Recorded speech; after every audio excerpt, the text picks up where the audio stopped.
Hello friends, my name is Ruth Lankamp and I have the privilege of serving the Reformed Church in America as the Associate Director of Discipleship and Church Innovation. Under this role, I also manage the Flourishing Churches Initiative in partnership with the Church Growth Fund. Thank you for considering an application for the Flourishing Churches Grant Initiative. We are excited to introduce this new iteration of the grant because it is designed to do more than fund projects. It's designed to help congregations discern how God is inviting them to flourish in this season of ministry.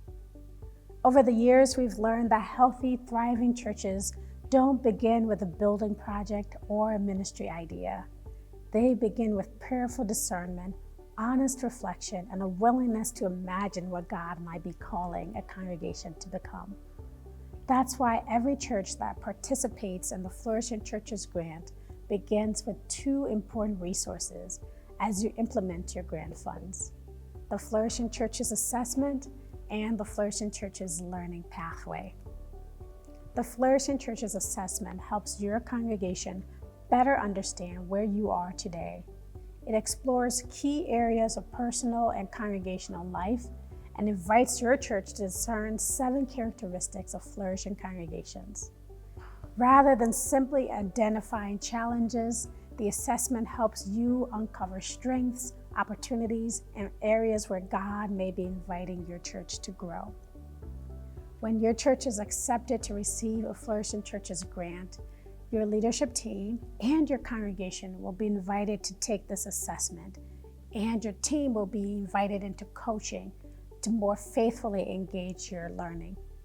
Following the assessment, your leadership team will engage in the Flourishing Churches Learning Pathway, a series of guided learning experiences, conversations, and practical resources designed to help your congregation discern next steps.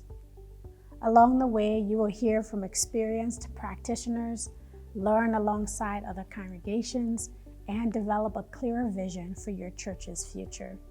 This process is intentional because we want to ensure that every request is rooted in thoughtful discernment and aligns with your congregation's ministry. As you prepare your application, one question should remain at the center of your thinking: how will this investment help your church become more faithful and more effective in God's mission? Sometimes the answer may involve a ministry initiative. Sometimes it may involve leadership development. Other times it may include improvements to your facilities. If facilities are part of your proposal, remember that we are interested in much more than what you want to do. We want to understand why it matters.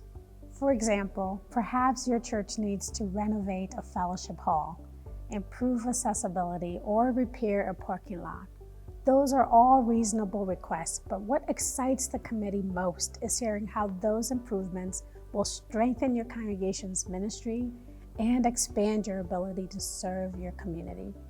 Will the renovation allow your church to host neighborhood programs, create welcoming spaces for children and families, or support community organizations?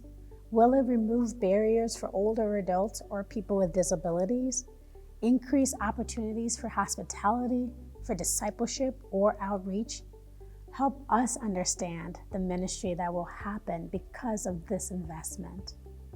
Likewise, if your proposal focuses on launching or expanding ministry, tell us about the people you hope to serve, the partnerships you've built, and how this work connects to God's mission in your neighborhood. Strong applications will demonstrate that congregations are already listening to their communities and actively seeking opportunities to serve alongside others. We also encourage you to share stories of your congregation's existing ministry. Tell us about the relationships you've built, the ways your church is already making an impact, and how this next step builds upon that foundation. The Flourishing Churches Grant is not simply about funding a project. It's about investing in congregations that are committed to becoming healthier, more sustainable, and more engaged in God's mission for generations to come. As you complete your application, keep 3 things in mind. First, be clear and specific. Help us understand both your vision and the practical impact this grant will have.